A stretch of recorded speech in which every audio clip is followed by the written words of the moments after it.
Di 5 tahun terakhir ini khususnya, sekarang lebih memfokuskan kepada kenyamanan dan kemudian keamanan si nasabah.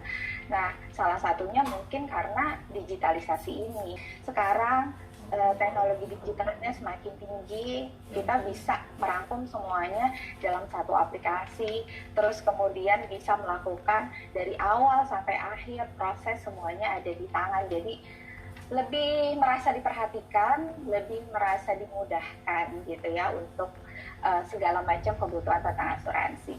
Iya benar. Mungkin terakhir perkembangannya untuk penetrasi asuransi masih sekitar 1,1% dari GDP ya per Juli kemarin.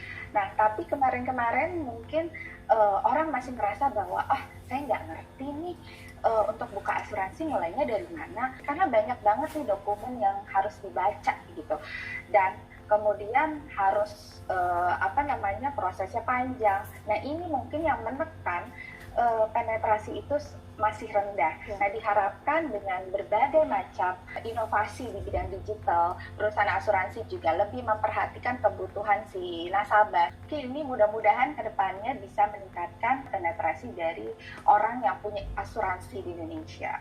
Jadi gimana sih asuransi itu penting nggak dalam kehidupan kita sekarang ini? Penting banget Mbak, bahwa insurance itu adalah masuk ke dalam 3 basic foundation of financial planning. Jadi kalau orang mau merencanakan keuangan nih, itu harus melengkapi dulu tuh dana daruratnya, cash flow-nya harus positif dulu, dan punya insurance. Insurance di sini fungsinya adalah untuk memproteksi keuangannya kalau terjadi resiko. Pandemi gini semakin khawatir kalau misalnya ada ancaman kesehatan terus dia jadi sakit, ini kan jadi bisa mengancam si cash flow-nya. Jadi keuangannya bisa jadi berantakan karena resikonya ini nggak di-cover gitu sama asuransinya. Sebenarnya hampir nggak ada orang yang nggak ngerasa butuh ke asuransi, tapi permasalahannya itu malas, prosesnya panjang dan segala macamnya. Dan ada hal satu lagi, ini tuh karena sebenarnya penyakit dari banyak orang adalah ketika beli asuransi atau ketika mau beli asuransi, mereka akan males banget nih menganalisa fitur-fiturnya yang ditawarkan. Yang paling males adalah bacanya, baca polisnya. Waduh, berlembar-lembar, karena nggak pernah dibaca, jadinya banyak hal-hal yang salah gitu. Nah, kalau misalnya udah ada e-service di handphone kita, itu kan kita bisa gampang ya. Misalnya kita lagi dalam perjalanan, kita udah bisa ngecek polis yang kita beli itu sebenarnya kayak apa sih, terus benefitnya apa aja, syarat-syaratnya apa aja gitu.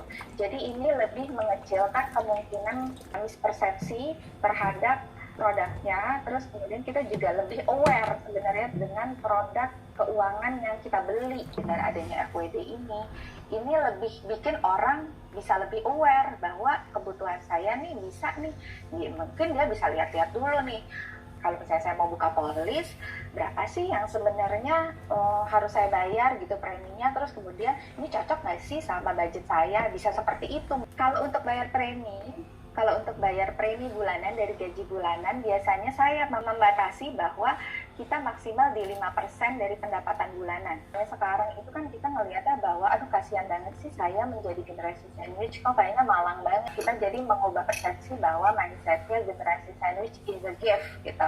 Is a gift bahwa kamu bisa lebih menjadi berkah untuk orang tua kamu gitu. Kita harus perlu komunikasi gitu ya sama orang tua. Berapa sih kemampuan kita? Jadi 40% dari pendapatan kita sudah mengcover kita, keluarga kita, dan kemudian untuk orang tua kita. Nggak boleh keluar dari situ. Kalau misalnya keluar gimana? Berarti perlu komunikasi. Mana nih di antara pengeluaran dua keluarga ini yang bisa di-adjust? Kalau keuangan kita terancam, terus kemudian dekat dengan kebangkrutan, kita juga nggak bisa jadi berkah buat orang tua kita. Asuransi yang perlu dibeli kalau sekarang ini wajib banget punya asuransi kesehatan, wajib sekali. Kalau misalnya kita terjadi apa-apa dengan kesehatan kita jadi nggak bingung ngeluarin pos dari mana, dan nggak juga ganggu dana darurat. nggak ngambil dari akun investasi kita. Kalau kondisinya kayak gini, kita lagi sakit, nggak punya asuransi, terus kemudian nggak punya dana darurat, belum cukup, terus kemudian ngambilnya akun investasi kita, kan jadinya ini yang menyebabkan kerugian.